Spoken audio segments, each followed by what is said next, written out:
ChangeMakers. This week we're going to be talking about tokens. It is also Disability Pride Month, and as a proud person with a disability, I wanted to celebrate a bit. So our examples today are going to be related to disability. If I end up saying something that you find offensive, you don't understand fully, anything like that, you can leave a comment, you can email us. We have a link to that in the description down below. But let's move forward. Tokens are, as a kind of brief descriptor, if you've ever played a role-playing game or a role-playing video game of any kind, you've probably seen stats or attributes as kind of a descriptor of who your character is. So these can be things like strength or charisma. I've seen ones for cool or hard, and sometimes even education or the size of the character can fit under these stats.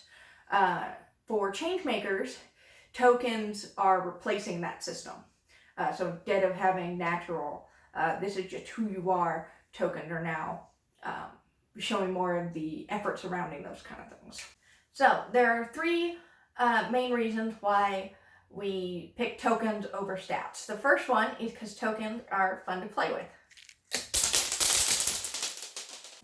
They're tactile, they're easy to see.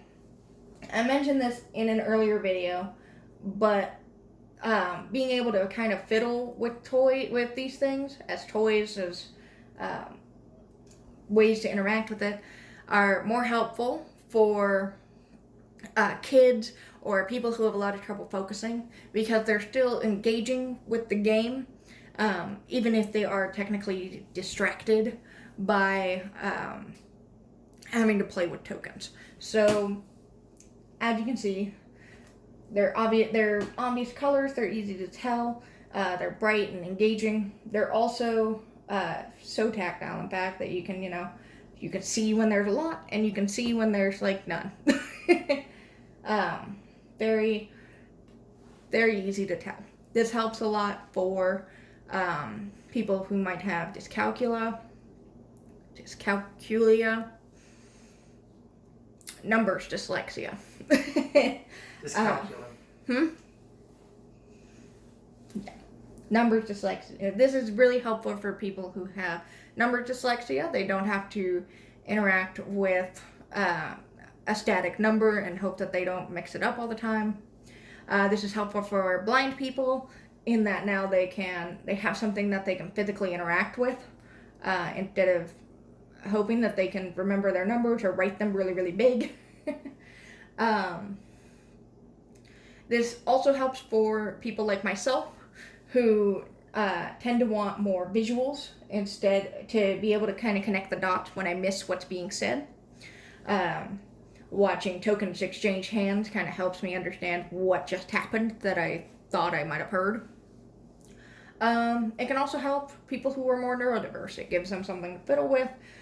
This, of course, isn't the case for all people who are a bit more neurodiverse, but it can help for some. The second reason we went with the tokens instead of stats is because we were really tired of seeing systems that strongly discourage playing suboptimal characters. In D&D, the book doesn't even talk about disabilities of any kind or how to play them.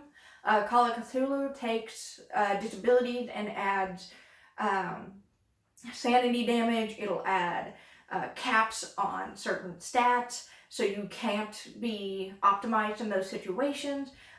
They'll make you lose points if you gain a disability of some kind. It's very heavy-handed, and it's almost always a disadvantage. We wanted to avoid that, so instead of putting that directly into the tokens, we leave disabilities up to things like titles or things like inventory items or things like that, so that you as a player can identify where you want to be, how you want to explore disability, and how your character can show off that they have a disability or whatever.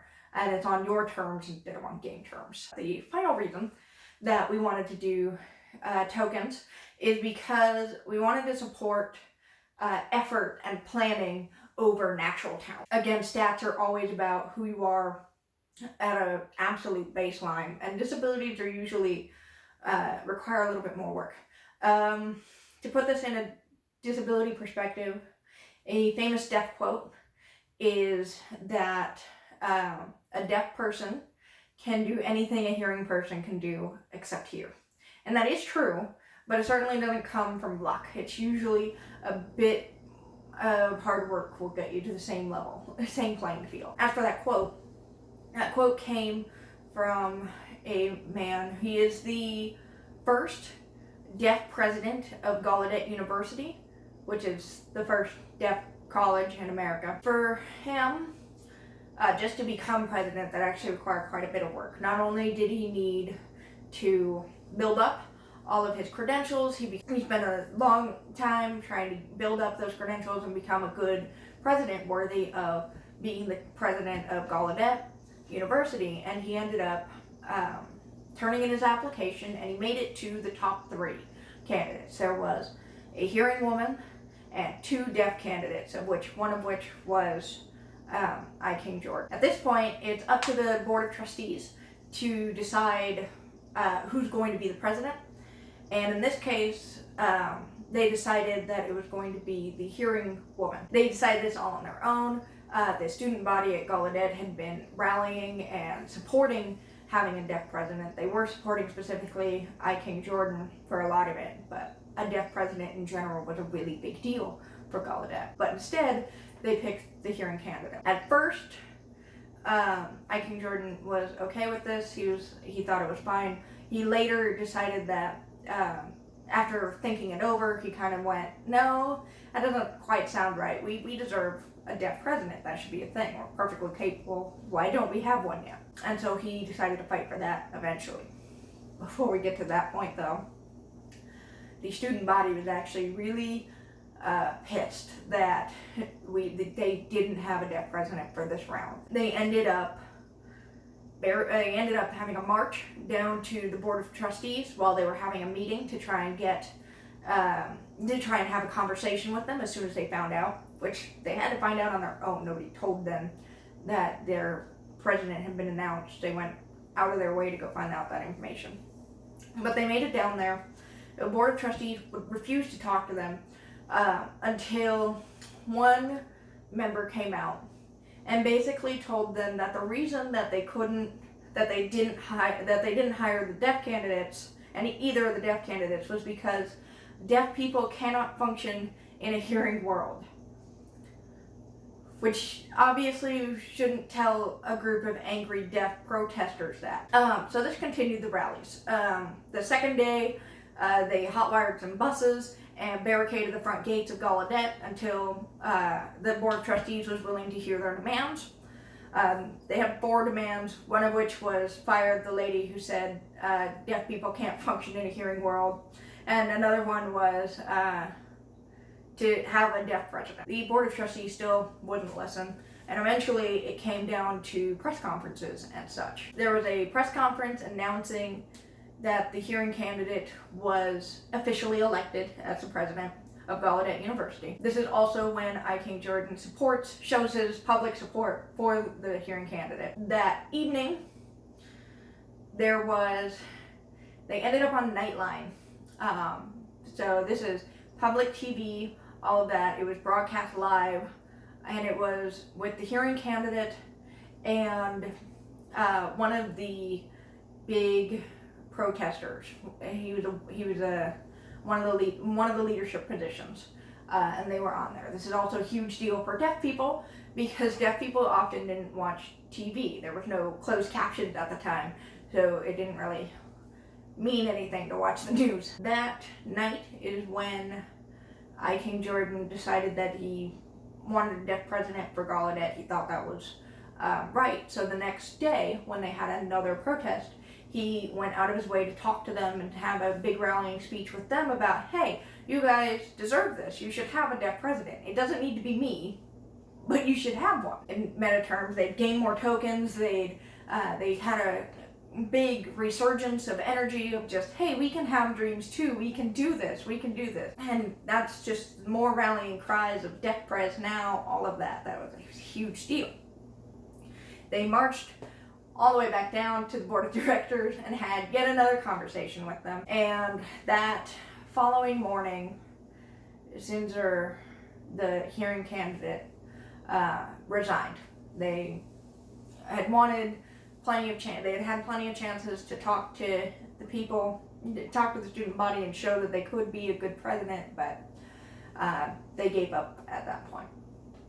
Then either that evening or the next day, the lady that they wanted to resign also actually resigned, which then brought up the first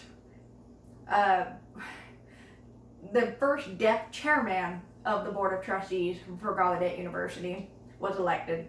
He came up, and he elected I. King Jordan as the next president. I. King Jordan has his big acceptance speech, and in that acceptance speech he says, a deaf person can do anything a hearing person can, except hear. I hope that story can kind of show you where to be able to use tokens, how effort and planning can tell a good story, while that doesn't necessarily with the tokens and doesn't necessarily need raw talent or base skills to be able to achieve that. That is all we have for this week. In 2 weeks, we are going to switch gears a little bit. We've been working on a small side project, and we kind of want to bring that project to light and talk about that for a moment. Please like and subscribe to us. We also have links to Facebook and Twitter, so if you could, we would really appreciate it if you would like and follow us on those as well. We will see you in 2 weeks. Goodbye.